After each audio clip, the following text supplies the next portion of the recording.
The other son of a Putisava, Radiaco, the ABJ, Shemoyasia, my dear boy, bra, of him say beside Shemubio.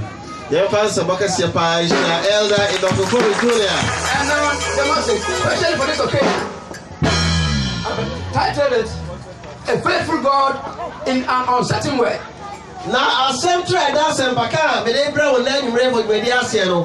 On Yakuba and Opafo, our Opafo and Yakupa. Or what we are seeing in India, Hallelujah. Amen. When we read Psalm 90, verse 1 to 2, it says, Thou art God, before the mountains were, before the earth was formed, you are God, and you are dwelling place in all generations. Hallelujah. Amen. Okay, no man, it's here, Doctor, who back on the one was a wedding Yakubo, now son of me, Pony Kugo Babano, now Yami, Emma, one pot or so. Ever as he told. Stupasika over a two blind bola, you are probably a little in Micah. We have a lot to be thankful for.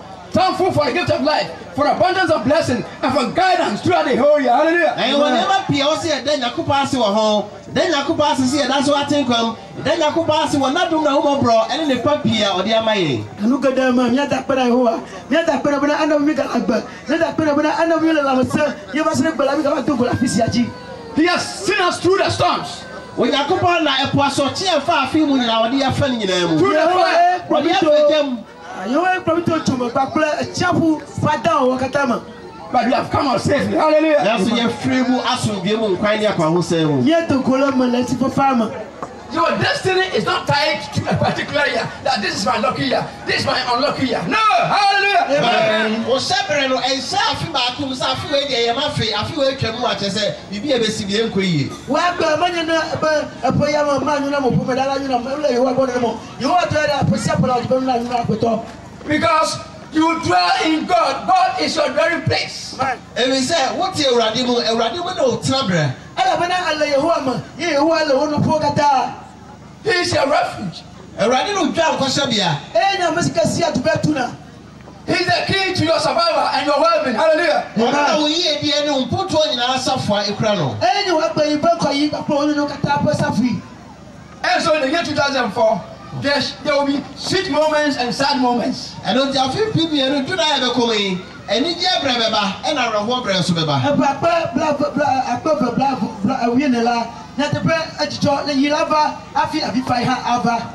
there will be mountains to climb and valleys to descend. And the people who are out of flow, and the cook will be also obesani.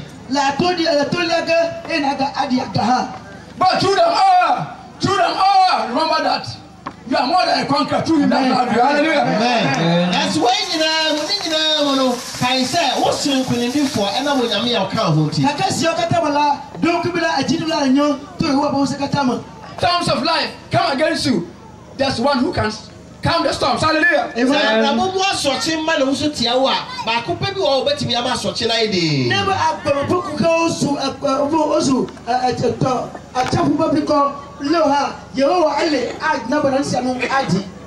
you read that end, like the Israelites were stopped at the banks of the Red Sea and they couldn't go back, they couldn't go forward. There's someone who can make a way when there's no way. Amen. That's a said the Israel for God group or Kwano, and no Mutimia, you will nip back will be obeyed to Yaman in Assisa. Never Abelaya, you cover Tuko, who said as come at the balance says the Swizato, Ogara to Lamina Fiswatola, Amadil Adamo Ato Shabrama, and some Adogo, a poor Iska, Matemato, Balascase of Isato, over to Jaricola, Omateyula, Amadile. And now, so in a tomb at the go. And so, in all situations, because you dwell in God, you are the better. Hallelujah. Amen. I don't think you're man, what in your coupon when you could do for. Let me see a numala escalate your home at when you do that. Let's go to Psalm 105, 107. Where the deliverance of the Lord among the children of man have been celebrated and been praised. And we are encouraged to do the same because God has done wonderful for us. Hallelujah. Amen. And when I take you by Nakubaya Melipano, what can one say now where you won't compare Kunsuko Aye? Yeah, there, Lama. Those you can when you said of Mala, I do the Grafoniaco, I showed to me. It covers all aspects of life, no matter where. whatever situation you find yourself, you have a deliverer in God. E ka sa fa brabo mu niam nyina mu. En fa wo ne tibia bia wo timu bia wo je e wo Yakobon mu. So when we go to Agbenya Katasi, for sere kamala, no sere no sere kamala, you are probably ado to alama. David nyom wa hanen so ba ko ba no. Mo na wurade ase no ye na do ye hoda. Amen. No do mba bani ne wo mama ebobo afode ma abosom. No ka moja ni fogui. Wo mba bani ne wo mama emoja. Someone who serves. Hane enson chichemu yi ba ko eba no. Wo se mo na wurade ase no ye na do ye hoda. No do mba bani ne wo mama ebobo afode ma abosom. Edi asio. So asio. Wana waji wo mo fra ohia fo ansem. Hallelujah. Amen. Let the redeemed of the Lord say so. Ma woni awurade agi wo mo no enkasa. Omo kasa awurade ye. The Lord is good. Awurade ye. Why is he good? Why is he good? Because his mercy endures forever. Every say na wo bro no to aso a won koto so nyira so. Please continue. No abobo wa no fra asase so. The two so na fra pia ni atoye. After the film from any anafo film. Ojinjina sra so, nchachira eni ekwan so. Wa hunu kropia antenemu. Akwamdi wom, sikwamdi wom, omo kira ato piti awo. You a key to success this year. Me ma osafo adekwa yedie mu afiwe. Mana service ga na kara kukutema na kusema. When you find yourself in any situation, you have no control. Don't assume responsibility for it. Cry out to God. Na sa odo tibia bia age wo nsem a enye wa dwen se wo abaye sufre urade. Na kare no barama, ye ke mateola, baka bona wo subre yete wato. Glory na Yehovah. So they are redeemed. Now they have been redeemed from the power of Satan. They have been made free. E Yakobon ji o se wa die from so tumi ase am ye nyafa hodi. Asata Yehovah de bi atemla se ba hu se ja ala ba tiela ifo tifa. But we are on a journey headed for heaven. Na so ye tukwan akoso ahemem. Kakamila moji le monsom aire ti futa pelamo. So the Bible says we are pilgrims and strangers on the earth. The Bible kasi ya ho woni amanfrafo wasasi so. Asata Biblia bona minya machura ibasi aji. We have no fixed abode. Ye ni ba bia pa ko ayete. And sometimes some of us are jobless. Some of us are jobless. Rubo ho ye ni adwuma ye. Ye mo do adomala ni asinya ho. It comes to a time when we don't know what we are doing with our own lives. Se fere bia wa wo se wa bra bokra wo ni ye wo ho. You are not control of your own life. Ye wa ni ma de wo nsam. La bona no se pe parlement. Don't take all the films upon yourself. E fa ha ni na to wo. Because you are a redeemer. E mi se wo de follow. You are a redeemer. Amen. Obi a wati wo. When you call upon you, you will direct your path. Hallelujah. Na wo fra o de follow na o na be se wa pa. And it shall be well with you. Na e be si we. Ditwa so. Ensia no. Osufura urade wo ma ho hiam. No je wo firi wo ma ho chiremu. No do ma tenemu so. Won ka fa urade na do ye wo. Ene na ho wade enipa mawu. Hallelujah. Amen. Please continue. Te Yakobon asam ho atua. Obu osusu na gina animtia. No do how bre wo makomase. Wo hwehwe ase a obuafo ebi eni ho. Osufura urade wo ma ho hiam. Hallelujah. Amen. At every step of the way, when they find themselves in trouble, they cry out. Na bra o na kwa so okono. O mudru ba bi o hawo bia tu o mo hia o mo so afra urade. Asi wala imla, no se se kana tuola, moji bela, o de na wi na Yehovah. Do the same, and we shall win the victory. Also yes na obedi nkunim. Wa wa na maka ai na duchi. And so, God satisfy the hungry soul. Anu to Yakobon no kra na ho awe yakom de no o ma no meye. Yehovah na mo masta luwasi ka dawula akwa mda o ja foto. They sat in darkness. O tra sumu. One of victima. They were afflicted. Na o de o hawo ye wo hia bebre ba won so. They were restricted. Na ye ma bebre ba won wa chire wo. Because they have rebelled against the word of the living God. If you say, "Oh, what's so that you don't see as a follow us?" This year 2014, I don't wish it for anybody. I feel people don't do that. I ever come in. Yes, I maybe I'm a be our That you will fall into sin. So about I want you to overcome the devil every day of your life.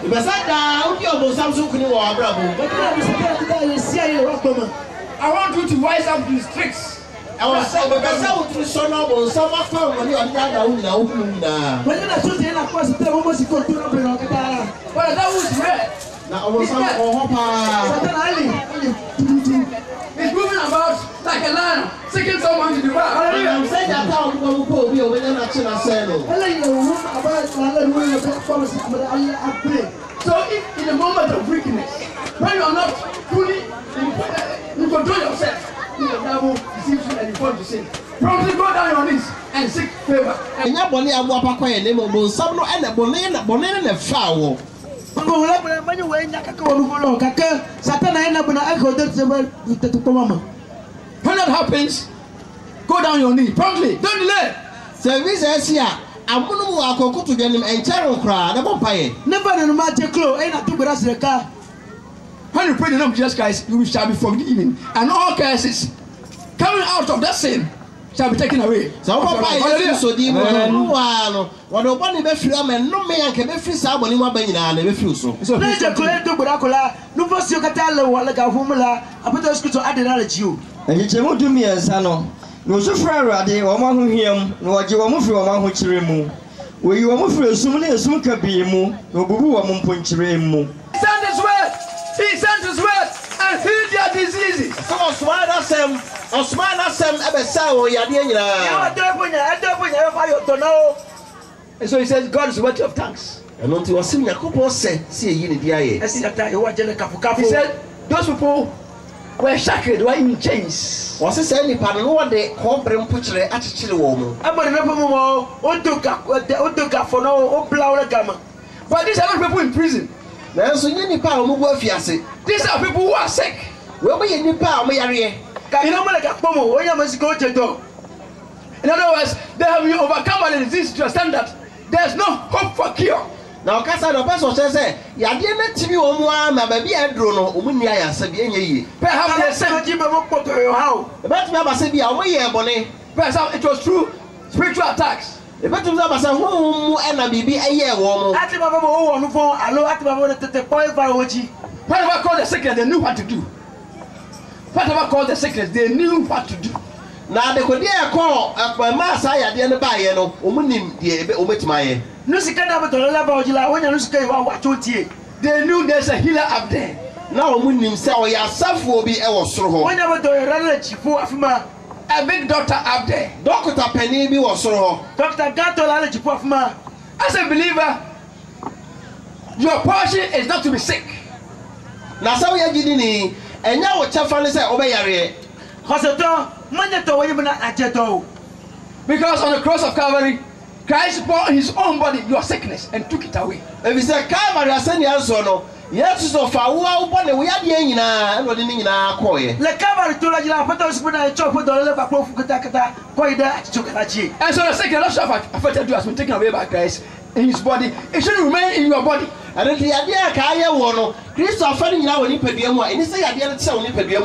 I put those sort what the level of quite a sugar, Magaja. So the moment you get sick in the year 2004, you have a redeemer, have a deliverer in Christ. By his stripes, you were not, you are not tomorrow. In the past, you were healed. And until a brave 2014, because by Yaribiano, yes, our kind say, Calvary, and yes, to sow ya, the yes, of friend over so, was sow ya, the other. Le possible Lamela, not the Labara Garatura, the Konabuma hour, but as you don't know. And promptly he will send his word, and the word shall heal your disease. Hallelujah. Yes, sir. Murmua, or best Sumana Samuel, I'm a best sow in your way. No one in Macula, I don't when you love in your lava, you don't know. Let the summer things that can happen in a year. We no man in the maybe I bet me a see our for Fry. But you have the remedy in Christ in every situation. Hallelujah. So the best CBR or a home. No, sir, you see that possible. Kakabala, Yesuta, Yanubana, Yanuja, Kataji. So please continue. And you know about Kono.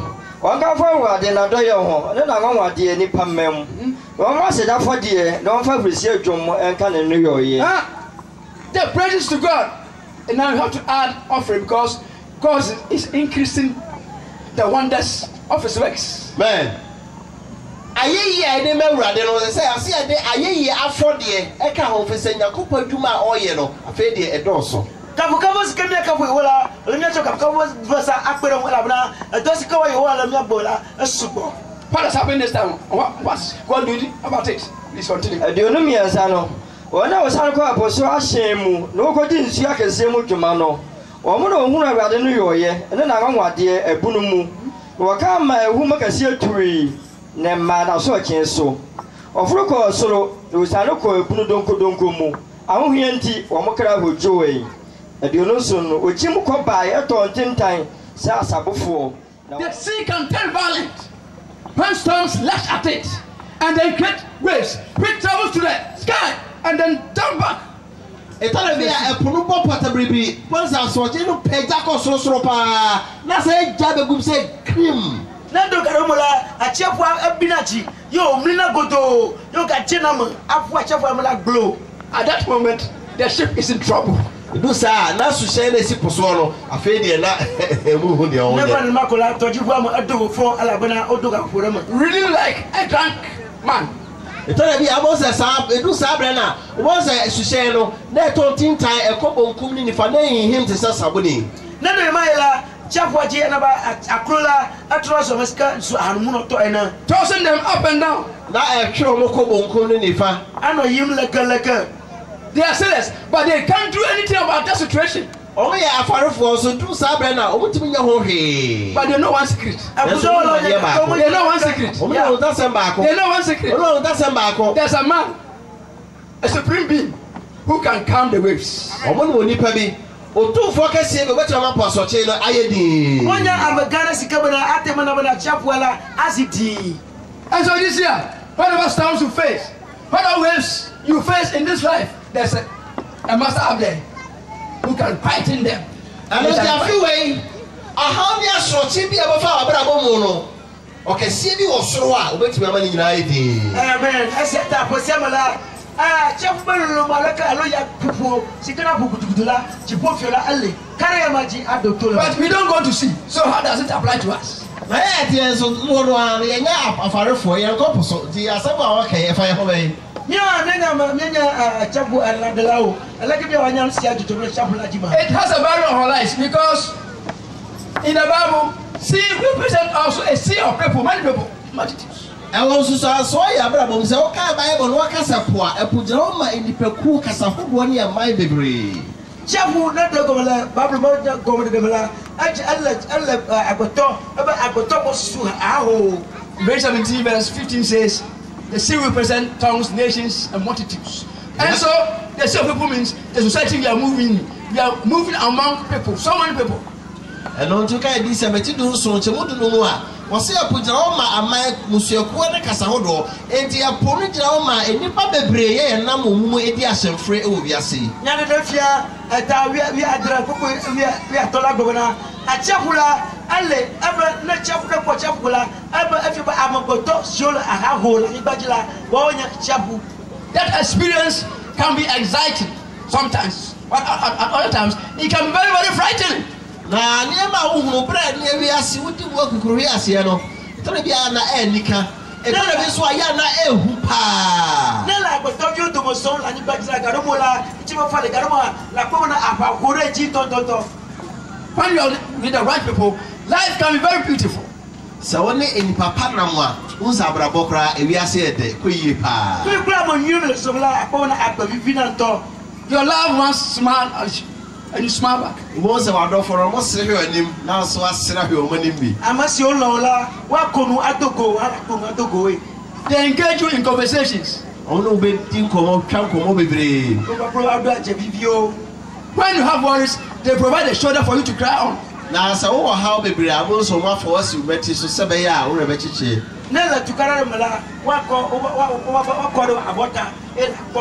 when you stumble, they give a helping hand. Now, so we are saying, no, my soul more up here. Not Janila, 1 level, a lot to know for the children. They want you to succeed. One person ultimate a concord. They pray for you. What do you want? But another part of the same sea can turn very hostile to you. Now, so Sapono, so never baby, no. A bit in there, what tell focus here, pa. I never check my back, at the man who talk guard the car. They will say bad things about you. obaka ne ma boni bebre afa ho Wagbanya kede barabada atochiwe. They will put impediments in your way. obodi akwasidie bebre besisi wanim Wacho afọkatunu bọsusu gede agbere ọmọji. They will plot your downfall. ombe po ho posa obehwe ase Wọ́n agbábọ̀ náà àjàyín. They will seek your destruction. obehwe o seye Wọ́n ti bọ̀ ìwà gbọ́n. At that time, you seem to and the whole world is against you. Just a few people, but the way they will harass you, and life will not be comfortable for you at all. edu sa brana ebe wa dwi se wiase nyina na asorete onipa kakra bi o na so mo sabrabo wiase kra le tena nya oda bi o Lẹ́nu ìmọ̀ ìyá ọ̀sán ọgbẹ́ kíkà kẹta ó tì ó yàn ọgbẹ́ gbẹ́ yàn lọ́gbọ́ màgàyé bẹ̀ yìlá mọ̀mọ́ ha. They will raise storms of persecution against you. omo de sohwe na afi otai bebre ebe ba so Wọ́n ti tètè gbọ́gbọ́ gbé gèdè abàjì o.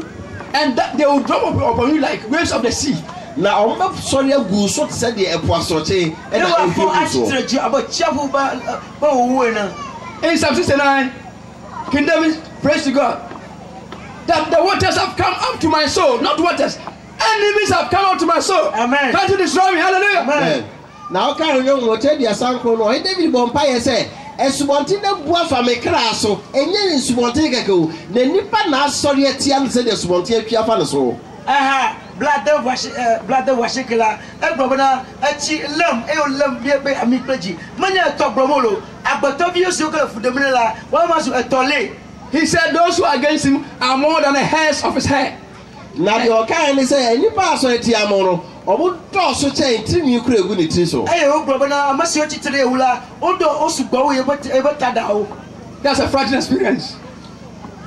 But with the sea of people, when they rise up against you, there's one who can break them down, who can calm them, who can destroy their plans. Hallelujah. And give you the victory. Amen. na ya na ya de bia ehu pa da ba so na se ni ben na asori tia wa ba ko bo betimi asori ya betimi ase o nyina ama po asochi ni nyina yidin Ayo lusika do before la bo kaka na doji bona mere kakole na chitela anabo agbite mo bodo kata akpo. So this year, the enemies may plot against you.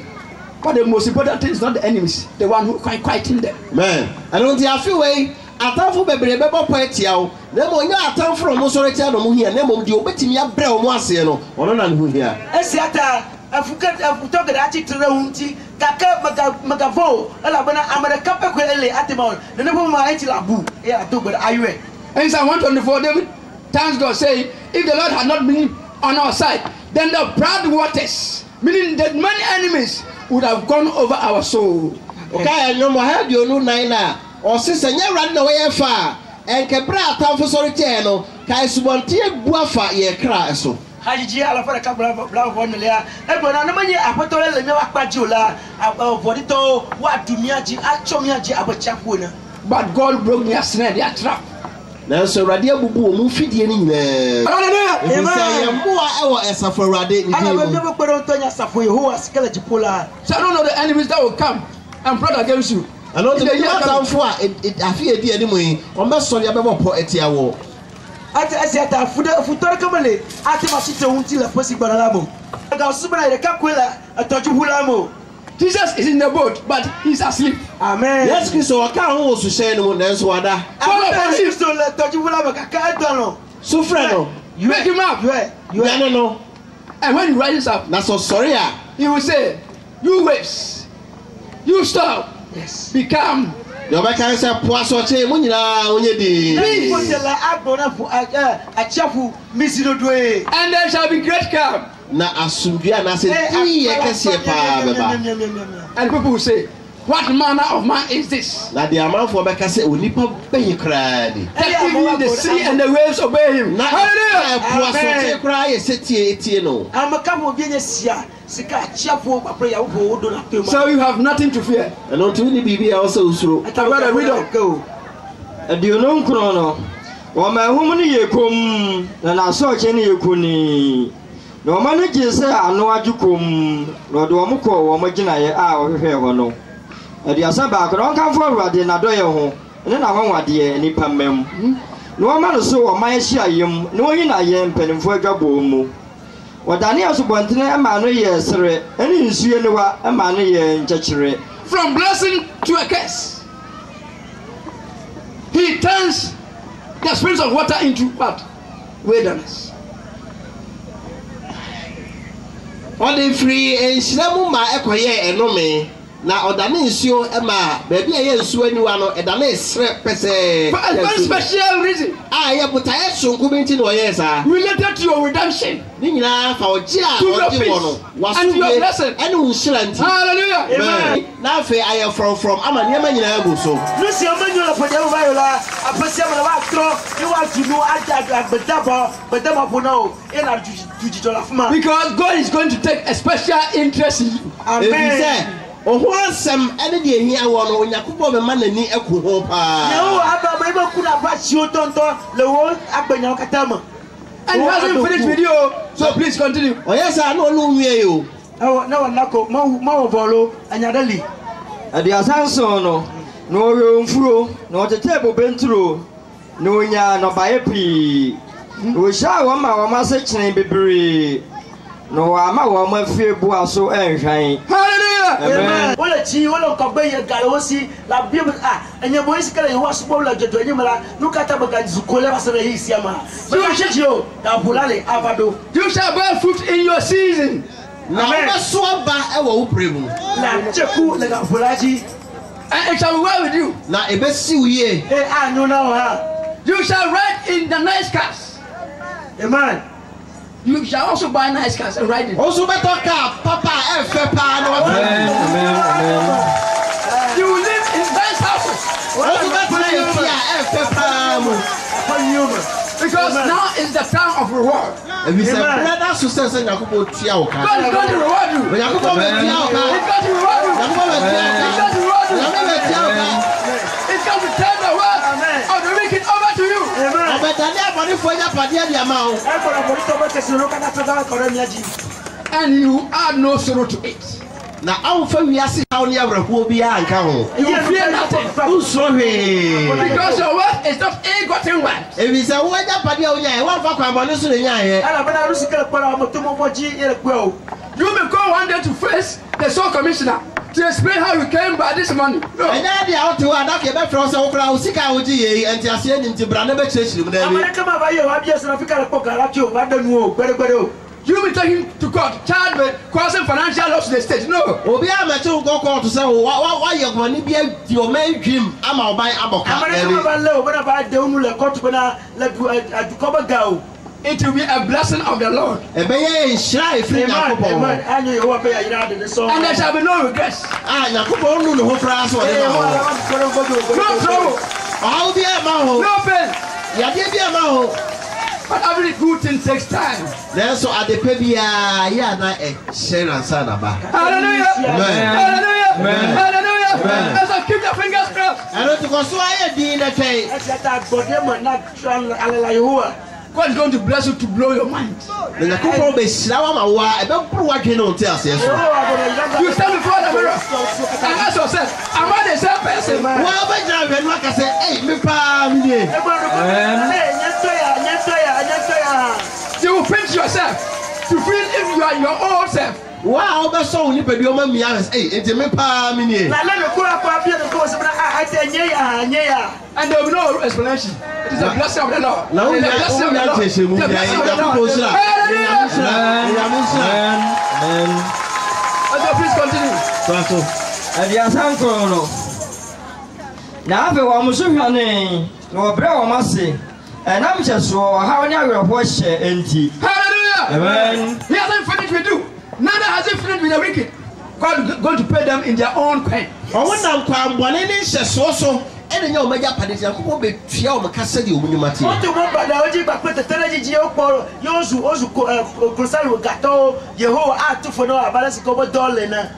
These people in the world who say they are rich, they are wealthy, Sakawa wealth, Sakawa money, they haven't been promoted, they haven't been blessed, they have exalted themselves. Yes. Na saa nipa wɔ wiase a Sakawa kwanbɔne na ɔmo fa so nya sika no ɛnyɛ Nyankopɔn na apagya ɔmo na wɔhyira ɔmo ɛyɛ kwanbɔne na ɔmo fa so nya saa deɛ bɛyɛ. Amasi o to mo bada oji yo pɔga lórúkọ sílẹ̀ ɛhò kɔmla manye ɛyira mo to ka pɔga la lo ɛsì ata Yehowa agbidi o atewureto. Because true promotion only comes from God. Ebi sɛ yɛdie paa no efiri Nyankopɔn nkyɛn. Alabana jiri du nyɛ tɔ la ɛtɔ Yehowa gbɔ. In Psalm 75, verse 5 to 7, it says, to the proud, do not blow your horn. Do not see yourself as a great person. Because promotion comes not from the east, south, or the west, but from God on high. Man, and you may also watch each no. A radical sabon for some Musu Metiso. Musu Yade says, if you say, ye flat tiffy, a flat now for a flat point in front of you. Hadji Bladder Baton, and Matoya Gona, you are Gona, you must know who come, Miracle Comedy with Opoga, usually, much you have a rabo, at Yata Wana, Yanaba go, Cocola, Adito, Aye, Yaratu, Yato, who are Abba, Amagoji. So, what do you call promotion? Is not promotion, it's self exaltation. Promotion from God. It's true humility. Hallelujah. Amen. If you can say ye no, and ye and your one am also, if say ye dear pano, if free a hombrasimu. As yet, I want you to manage to do that to do. Now, can you do that to do that? A job of the common bomber in a quote. The Apostle James says, humble yourself before the Lord, and he shall lift you up. It was one for Paul can say, Yamra, who was say Radimu, now Obama Yeso. As yet, I Paul Gona, you will be able to call you, Yapatol Akomichi. And so this year we humble. And until you feel way, bro, once through obedience to God's word. Bravo, you sit him and you pass through prayer. And I'm pie bosso. Through straight adherence to the commandments of God. And they say, what thing you could pass it, yes, so maybe cream free moon. As a type of Bodoku, and now they who are Saji, but do have a pay, Alabama Tumamala, Apotola Ado Kuchu.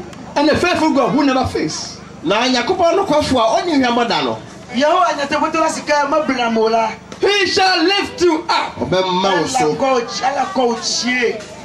when he lifts up there, that's all take mouse. Why the betting will fish rubber for? Hallelujah. No, my witch has a so I'll find any also. No, my we hear the Sufri of Manumu, no, Yamum or your Musia singing crew. Then if we know, now money aje, no, Murina Bimia Nano. Obi a oyo nyansa fo no manimu ye nom na ma wonya urade ado ye mu ahune ye. Hallelujah. Put on display through your life. Nyakupa tentene no wana wo abra boso beto ho amubia ehunu. Yehowa pa agbajojela ato wa agbasikero la akwedare bo maji tutu abala sikejele. Those who use unlawful means to amass wealth and to exalt themselves shall be brought down. Na omo fa akwa abone so nya japade pii no Yakopon be bro mase. Amase o to mo foji yo o ponu le pocket no la Yehowa adidio. And those who fear God shall be promoted by God. Hallelujah. Na omo so Yakopon no Yakopon be bo mo so. Ya amase ko for Yehowa adorachi. And iniquity shall be stopped. All the mouth of iniquity shall be stopped. It means the rest of the wicked, when they see that the big man who are wicked people have been brought down, say, hey, so if you follow wickedness, one day the justice of God will catch up with you, yes, and it will break you down. Na basa emumiye nyina to betwa efise omo mutie emumiye mo so mo se emumiye fo Yakopon bro ma se abaka se eh se udi emumiye chi adako de Yakopon be yewuni ala bana no foni de se bodila anula bayi aba bodi to akpo na ke Yehowa aba bobo amasi o to nu form yo kporo ko la lesia ha asiata ana bana bodi to atrojima. God's justice might be slow to you, but it is sure. Yakopon tentene de wa hwa wo se achedodo enya do na so setie bia ebeba. Yehowa fi so $20 anyu sika ati mago na obosu kakabala magati ji wala bana de sia de la ava makwe. I want to assure you, he will dig justly with you in the year 2014. Na ba say afifi mi no ne eduna ebe komoyi Yakopon no be tidi ye pa. Madu bono o possible la Yehowa aklogania ye wadorachi. He will make his face shine upon you and give you peace. Amen. Don't be afraid of anything that will come. And so we be because you dwell in God. God is your dwelling place.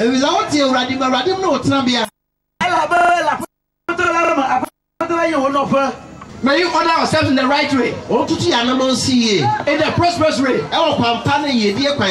that it shall be well with us and with us and with us forevermore. Amen.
Amen.